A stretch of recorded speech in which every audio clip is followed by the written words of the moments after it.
नारायण नारायण नारायण नारायण नारायण नारायण नारायण नारायण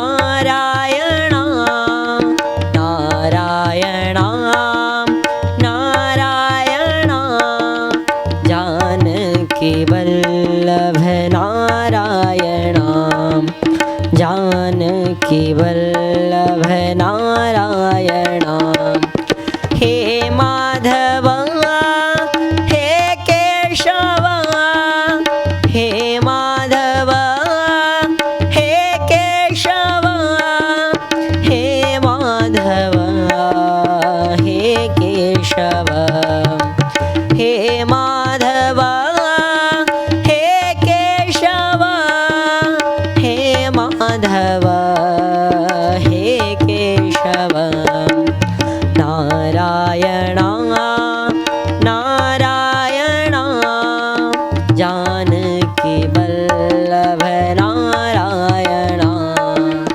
नारायण नारायण जानकी वल्लभ नारायण नारायण नारायण नारायण नारायण नारायण नारायण नारायण नारायण नारायण नारायण नारायण नारायण जानकी वल्लभ नारायण जानकी वल्लभ नारायण नारायण नारायण नारायण नारायण जानकी वल्लभ नारायण हे माधव हे केशव हे माधव हे केशव हे माधव हे केशव हे माधव हे केशव नारायण नारायण नारायण नारायण नारायण नारायण नारायण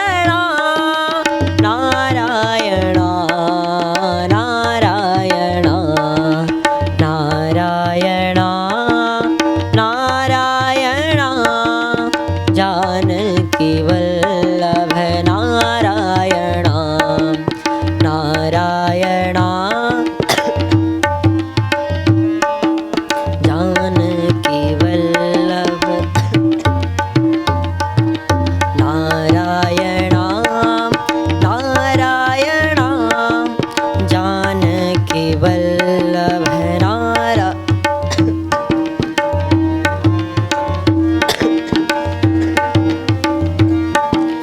जानकी वल्लभ नारायण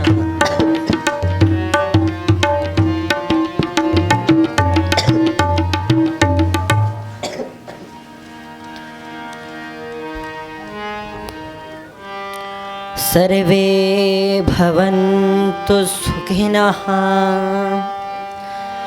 सर्वे सन्तु निरामयाः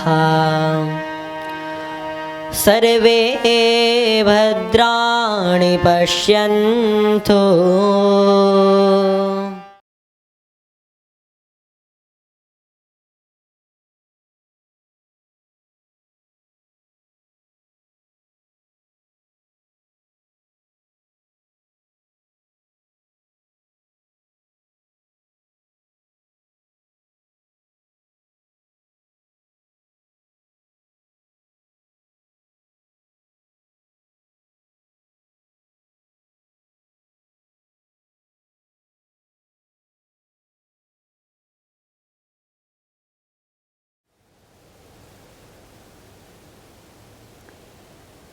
Welcome to Satsang.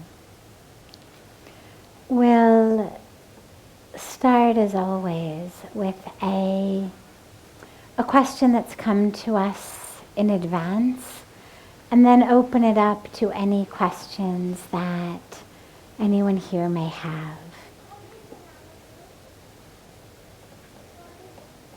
How do I find a guru?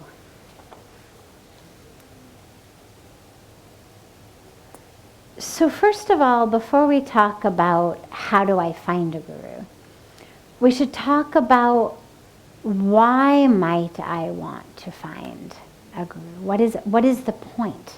Why do you even need a guru?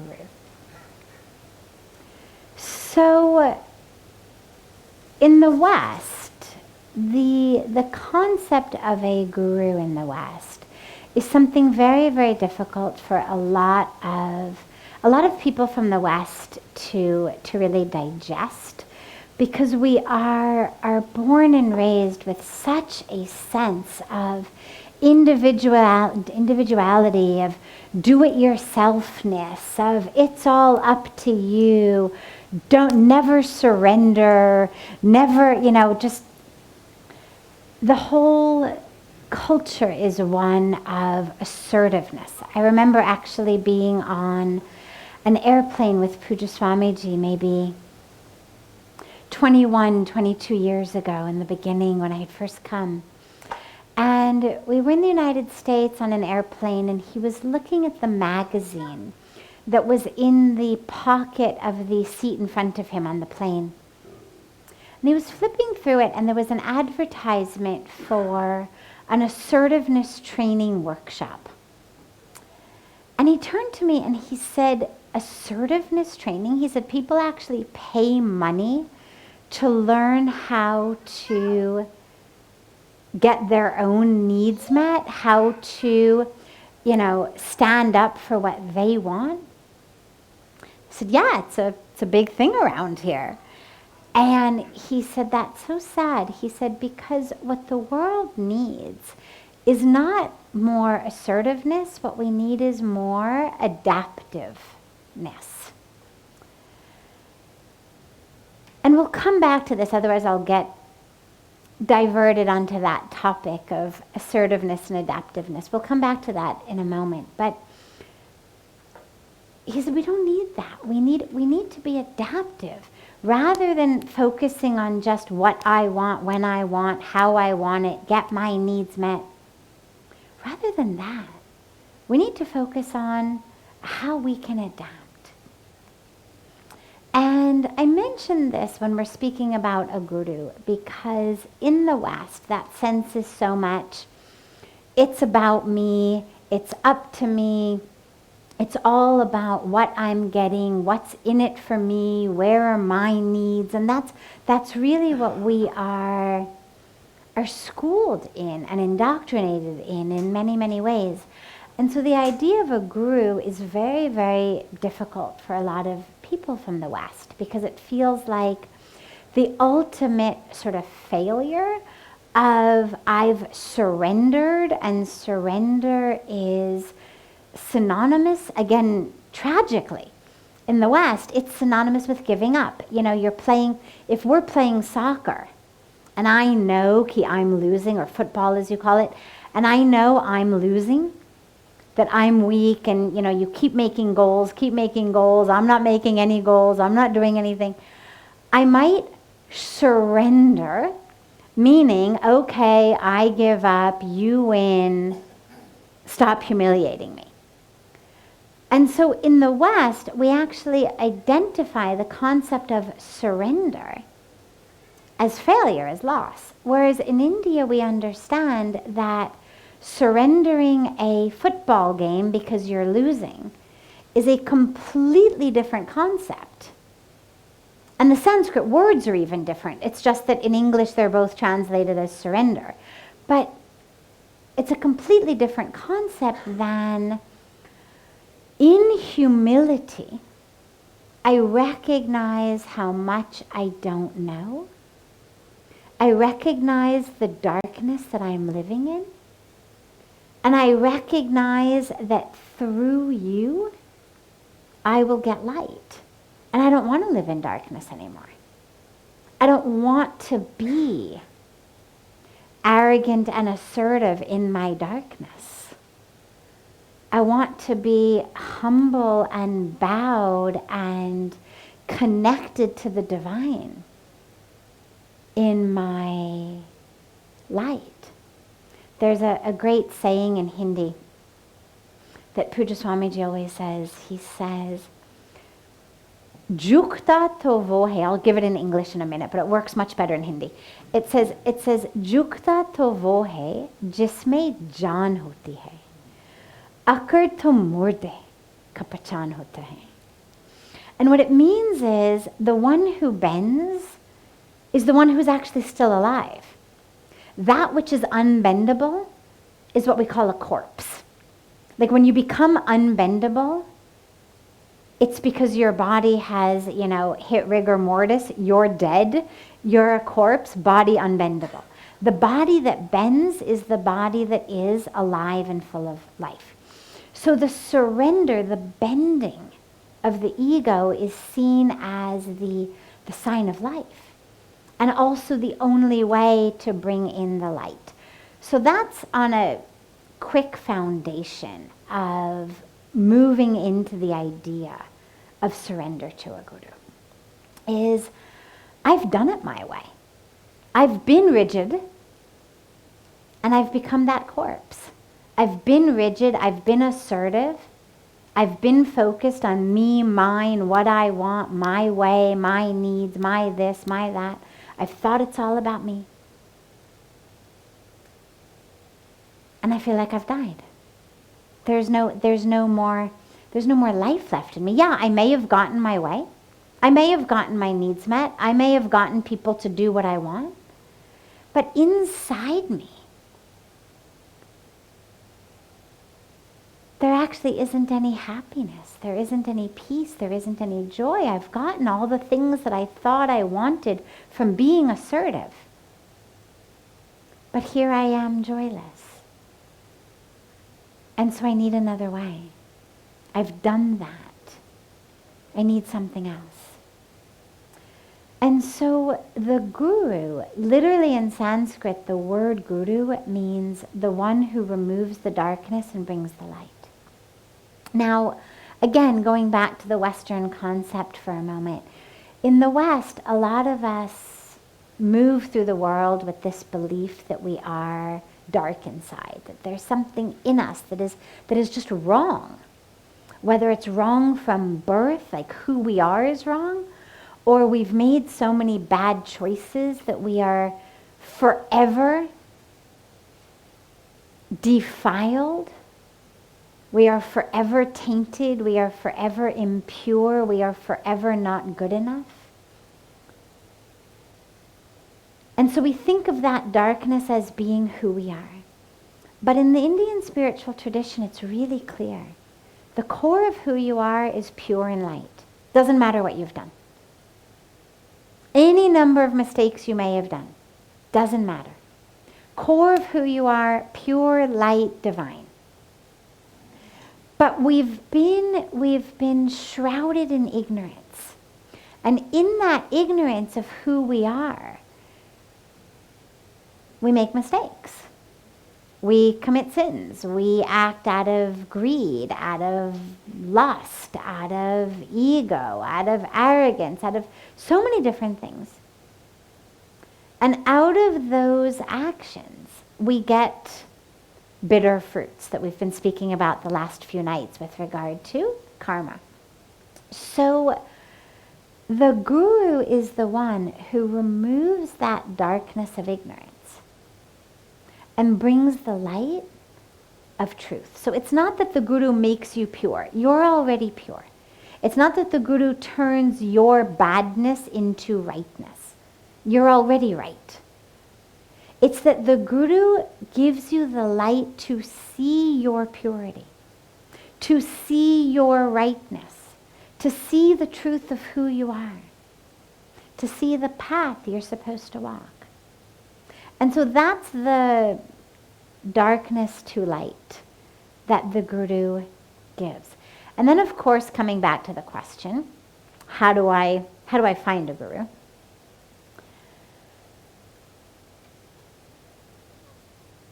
You become a disciple who really is yearning for a guru, who's really yearning for light, not who's yearning for someone to give the magic mantra that you're going to get, the highest paying job that you've always wanted, not the magic mantra that your kids are going to get into the university they want to go to, or going to get A's on exams, or going to get the job they want, or not that magic wand. Not that vending machine that, we go to the Guru and we do our puja, do our prayers, and now the Guru should give us what we want, like we've pushed a button on a vending machine. Not that. But what the Guru gives is light. And so we go to the Guru with that desire for light, with that yearning for light. And that's how you find the Guru. There's no Guru shopping center, Guru catalog. I'm sure there are lists online somewhere. There's lists of everything. There's probably a list of, enlightened masters or something. But the list is going to be compiled by someone who, when you think about it, instead of living in light, of actually having been in the presence of a Guru, has decided that what I'm going to do is start rating enlightened masters and start compiling lists. And so anything like that, one always has to be a little bit wary about. But so you can't go to a shopping center, you can't go online, you can't go to a catalog. How do you find one? Well, the first and most important is just you become the right disciple. And you have faith. You have faith that the Guru will find you. It doesn't mean the Guru is going to knock on your door and say, "Where have you been my whole life?" It doesn't mean that when you find the Guru is going to... we all have this romanticized idea that I'm going to find the Guru and sit there and there'll be 100 people and the Guru is going to see me from across the crowded room and say, "Ah, you, the one I've been waiting for. Where have you been all my life? You." We've got these very romanticized ideas. Not how it happens. But the power of the Guru is such that it will bring you to them.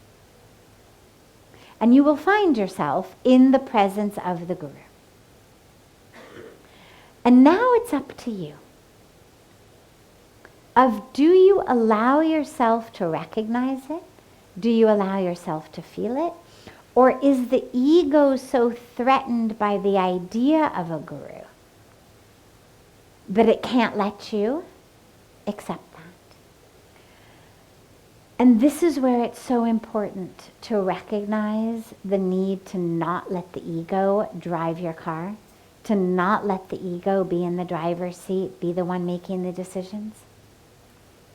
Because the ego is always going to steer you in the direction in which it's in charge. And the ego doesn't like anybody else to be in charge. And so the idea of surrendering to a Guru is something that makes the ego very worried. And so be aware that the ego is going to play all sorts of games when you get in the presence of the Guru. And don't let that bother you, but don't let it distract you either. The last part of this that's important, of course, is when you're in the presence of the Guru, how do you know that that Guru is the right Guru? Maybe you come to a holy place like Rishikesh, you go to a holy place like Varanasi, you go to a place where, you go to the Kumbh Mela, there's so many different masters, so many camps, so many ashrams, you're with them, you feel that presence of divinity with so many. How do you know? And the truth is there isn't any cookie cutter way to know. There's not an equation I can give you that says, here's how you know. Other than to say that when you are in the presence of your guru, there is a feeling inside. In Hindi they say kuch kuch hota hai. There's that kuch kuch that happens to you inside, in which you feel like you are in the presence, not just of a charismatic leader.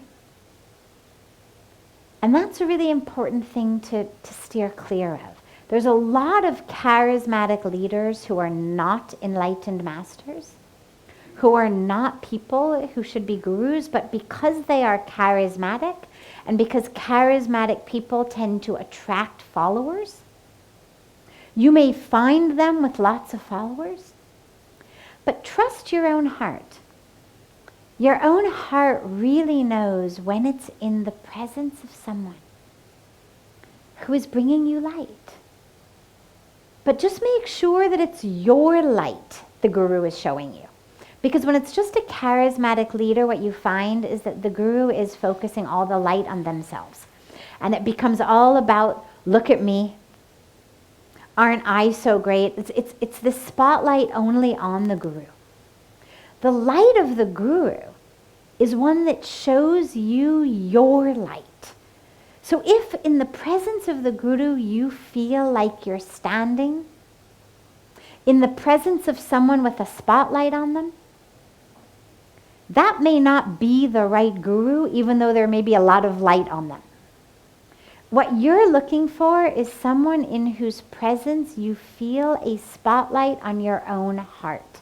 You feel a spotlight on your own soul. You feel a spotlight on your own existence.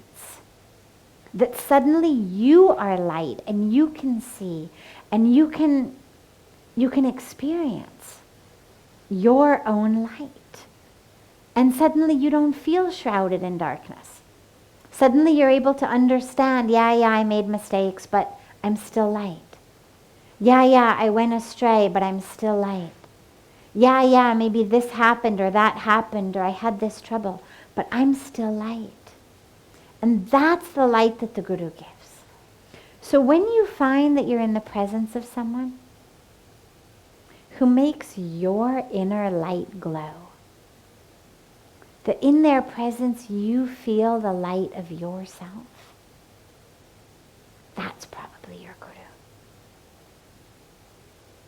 And just realize that we're all already a slave. People say, well, I don't want to be a slave to a guru. I don't want to surrender. So the first piece to remember is we're already slaves. We're slaves to our egos. We're slaves to our desires. We're slaves to our fears. We're slaves to our programming from childhood that tells us who we are and how the world is. We're already slaves to that. We're slaves to our tongues. We're slaves to our thoughts. We're slaves to all of our desires. We're also slaves to the cultural marketing around us that says, here is what you should be, here is how you should live, here's what you should look like. Anybody who has ever bought a beauty product, fairness cream, tanning cream, weight loss pills,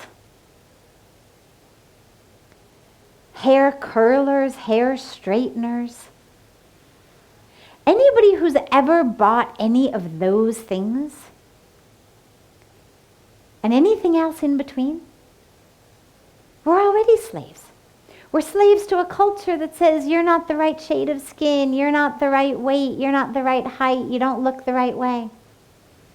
Anybody who's ever bought something that they didn't need because they saw an advertisement for it, or because the person in the advertisement, the model wearing it, looked so beautiful, so happy, so peaceful, had what we wanted, that we thought, I'll buy that, then I'll look like that, I'll be happy like that. We're already slaves. slaves to that marketing. And I mention that not to make us feel bad, but just to make us realize that we've already given away our power. It's not like we're saying, oh, go from a place of having complete autonomy over your life to a place in which you've surrendered to a guru. It's saying go from a place in which you've surrendered to those things that do not have your best interest at heart. Whether it's your ego, whether it's your fears, whether it's your childhood conditioning, whether it's marketing and advertising, none of those has your best interest at heart. And so we're simply shifting from a surrender to powers that have no interest in our growth, no interest in our awakening, no interest in our spiritual unfolding, into someone who does. Someone whose only agenda is that I should be able to see my light. Whose only agenda is that I should be of service to the universe, that I should be able to use this life, not waste it, serve. So if you had to choose between who you're going to bow down to, right? But the other last important piece is we're not actually becoming slaves of the guru. Good gurus, real enlightened masters, are not turning us into slaves, but rather they're showing us light and then letting us make whatever decision we want. Like at the end of the Bhagavad Gita, when Lord Krishna says to Arjuna, after 600 and plus verses, almost 700 verses, says to Arjuna, all right, I've shown you everything. I've told you everything. I've taught you everything. Do whatever you want. Choice is yours. And of course Arjuna says, I will do whatever you say. Karishye vachanam tava. I will do whatever you say. In the same way, the gurus show the light. But they don't force us to walk it. Because they understand we've got a lot of time. If not this life, next life.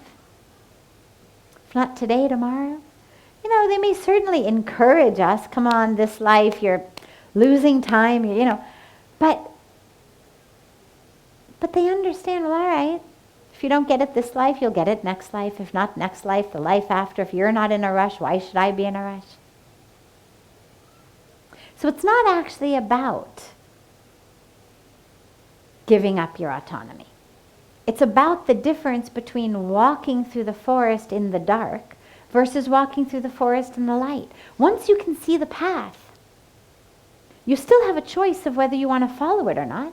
Simply seeing the path doesn't mean you're going to take it. You may still decide, I'm going to wander over here and get lost. Yeah, I saw the path. Yeah, that really nice man or woman showed me the path, but I've decided I'm going to get lost over here instead. You still have that choice. But the guru shows us the light.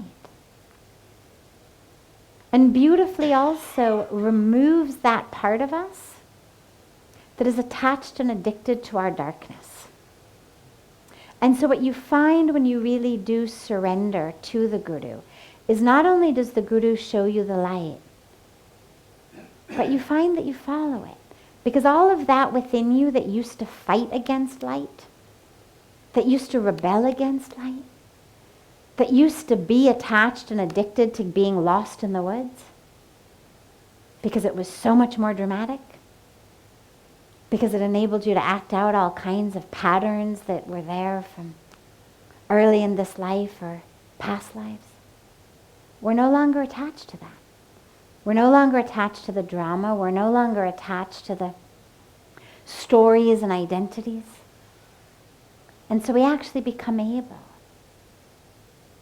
to walk in the light. So that's why we have a guru.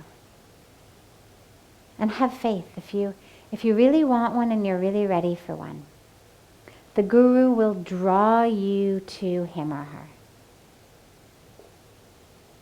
You'll find yourself in their presence, physically in their presence, or you'll find yourself in a bookstore and suddenly, literally, a book lands on your head. It's the Gospel of Sri Ramakrishna or something. Ah, all right, I guess he wants me.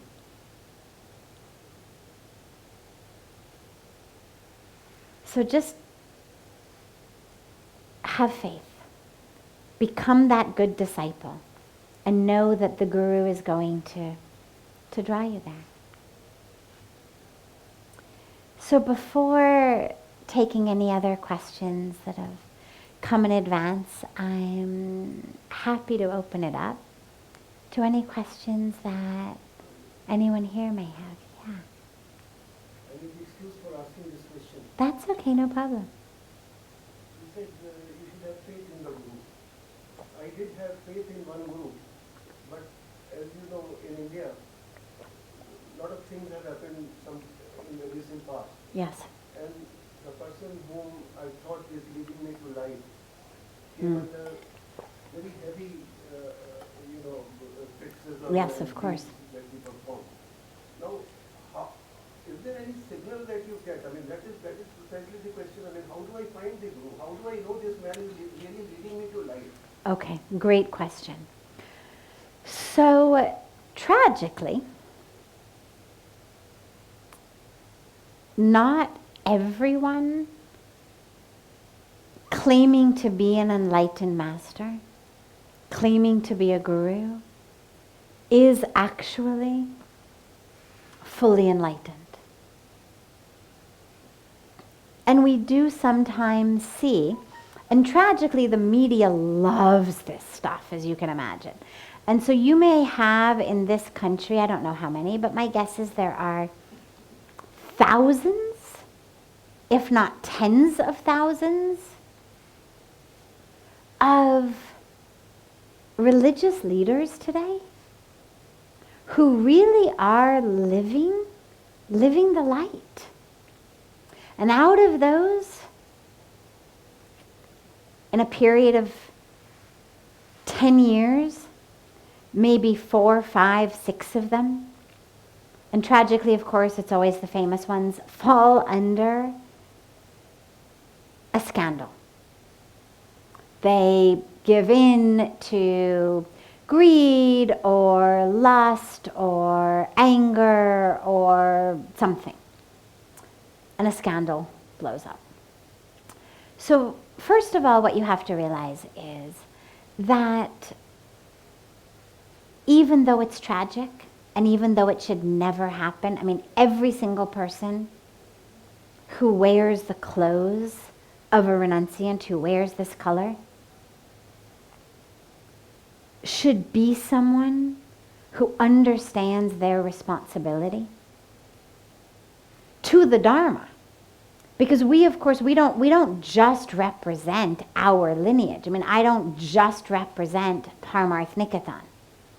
I don't just represent Pujya Swamiji. I represent the Dharma. People see this color and they know, Sanatan Dharma, the Dharma. And if you give in to the lust, the greed, the anger, the jealousy, whatever it is that leads people astray into these scandals, what ends up happening is people's faith is shaken, not only in that particular guru, but actually in the entire Dharma.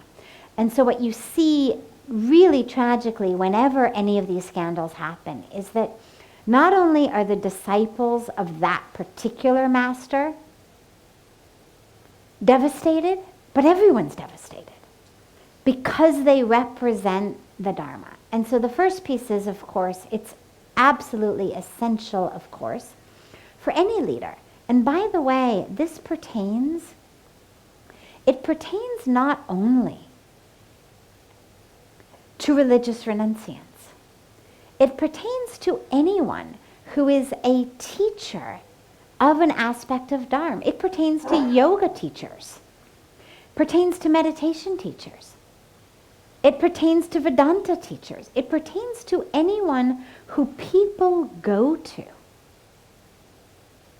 to get not just a teaching, because these days you can get teachings online. If all people wanted was to learn how to do asanas or to learn something about Vedanta, they'd go to YouTube. They'd go to Google. I mean, really, why get in a car and drive? Why pay somebody money? Why do anything? Everything's on YouTube. If you're showing up in a yoga class, in a meditation class, in a Vedanta class, in obviously a religious context, but even not a religious context, you're showing up because you want something more than just a teaching. You want a touch.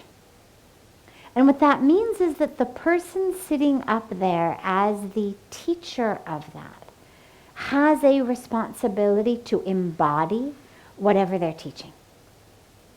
If you're only an aerobics instructor or a fitness instructor, you just have to be fit. But if you're teaching spirituality, you actually have to embody that. And so it's a responsibility, I think, that spans a spectrum much wider even than just the official gurus, renunciants, saints, sages, etc. But then, so what to do when there is a scandal, as you say? How do you know if someone's not right? Well, it's difficult. As I said, some of the ways to know are which direction is the light facing. Because someone who is pointing light to themselves is someone who, chances are, hasn't actually really done the work with their own ego. And if they haven't done the work with their own ego, then if not today or tomorrow, certainly by the day after, something's going to happen with their ego that's going to blow up into a scandal. So be careful of which direction the guru is pointing the light. Is it on themselves or is it on you? Another thing to be careful of is how attached is the guru to having people come to them. The real enlightened masters are not interested at all in whether people come. They sit, they give darshan, they give satsang, they give blessing because that is their dharma, their duty. But if nobody shows up, they're very happy. I mean, Pujya Swamiji would be very happy to just keep meditating if no one showed up. People show up, no problem. He understands this is what he's on earth to do. He'll give the blessings, he'll give the guidance. But agar koi nahi hota, he's very happy कि चलो ध्यान में बैठे, चलो जंगल में जाओ. He's only come from the jungle for us. If nobody needs him, he would be very happy to go back and live in the jungle. So pay attention to whether the guru is trying to collect disciples and is really attached to having disciples. You want to leave and the guru says, no, no, no, no, no, I'm the only one for you, you must stay. That would cause me to worry. But the last important piece of this is that I very deeply believe that the divine universe sometimes sends perfect teachings through imperfect masters. And just because the vessel was imperfect doesn't mean that you should doubt the teachings. The teachings may absolutely be very pure and very beneficial for you just because the vessel wasn't. And so don't start to doubt if the teachings benefited you. If the teachings helped you, if you felt like you were living in the light, keep using them. just because you don't bow down at that teacher anymore, just because you don't have faith in that vessel anymore, that's okay. But for that period of time, the universe was sending perfect teachings, or beneficial for you teachings, perfect for you teachings, through a master, through a vessel who was not perfect. And that happens sometimes. I think God is very, very compassionate and doesn't necessarily require perfection in a vessel in order to send down perfect teachings. I think God's agenda is that we all should get the teachings, and there's so few vessels who really are perfect, that God is very compassionate and sends these perfect teachings even through imperfect vessels. So if the teachings benefited you, keep using them, keep applying them. Don't feel like just because the master was not perfect, that the teachings now are ones that I shouldn't use or I should throw out. If you were seeing the light in those teachings, keep using them. There's a great story actually of a guru who was not an enlightened guru. But he had a disciple who was very devoted. And the guru still had his ego, still had so much, not a perfect guru at all.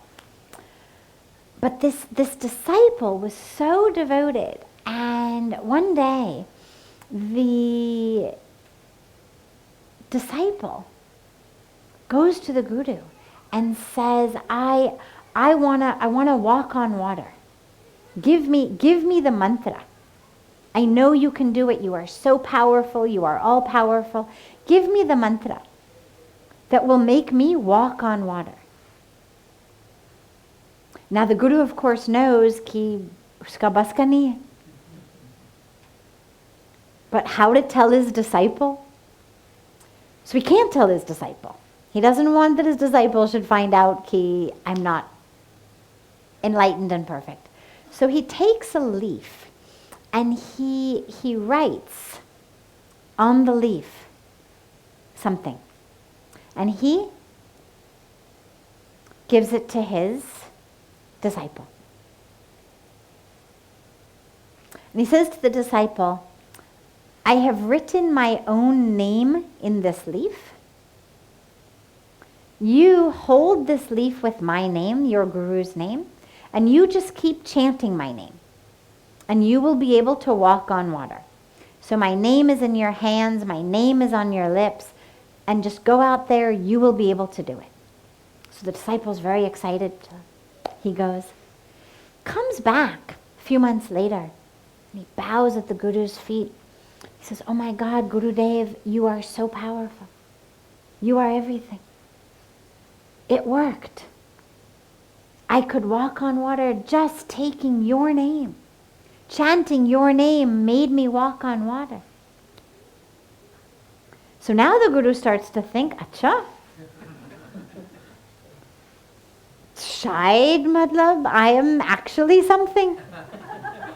Maybe if my name makes this guy walk on water, iska matlab hai ki I have something. Wow, chalo. So the Guru goes out. He decides, well, if he can do it, of course I can do it. Mera naam se hi ho gaya. So he walks out onto the lake and he sinks. And I love this story. The moral of the story, of course, is that it's the faith.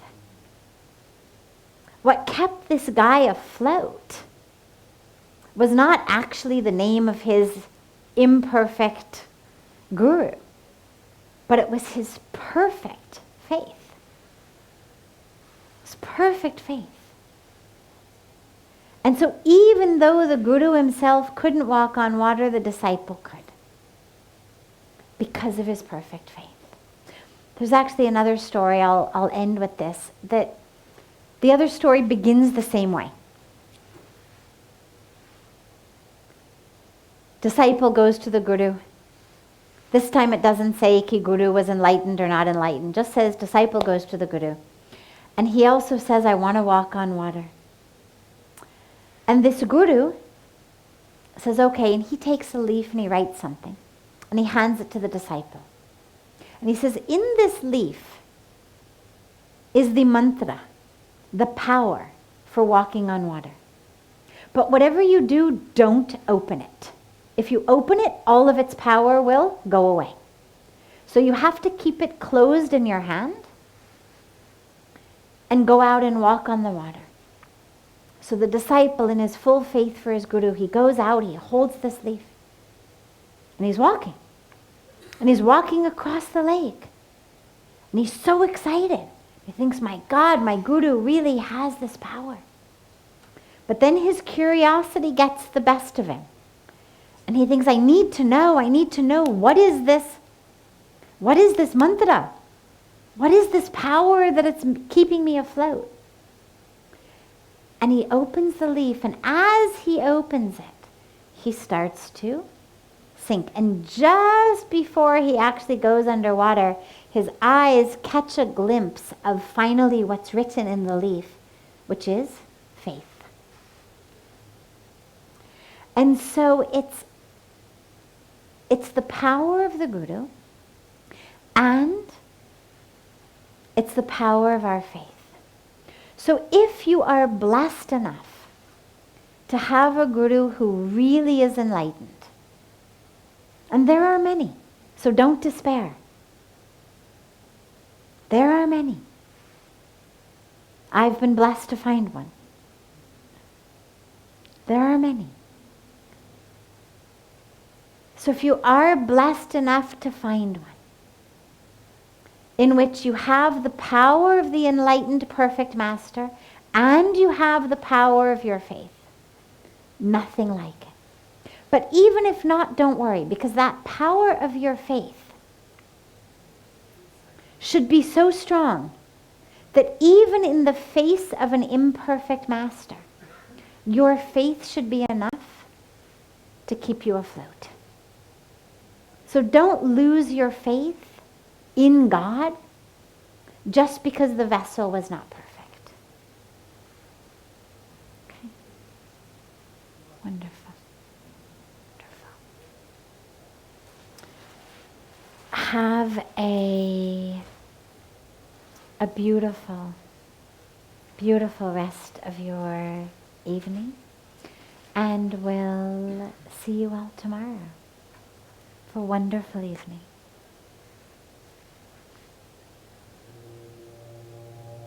Oh.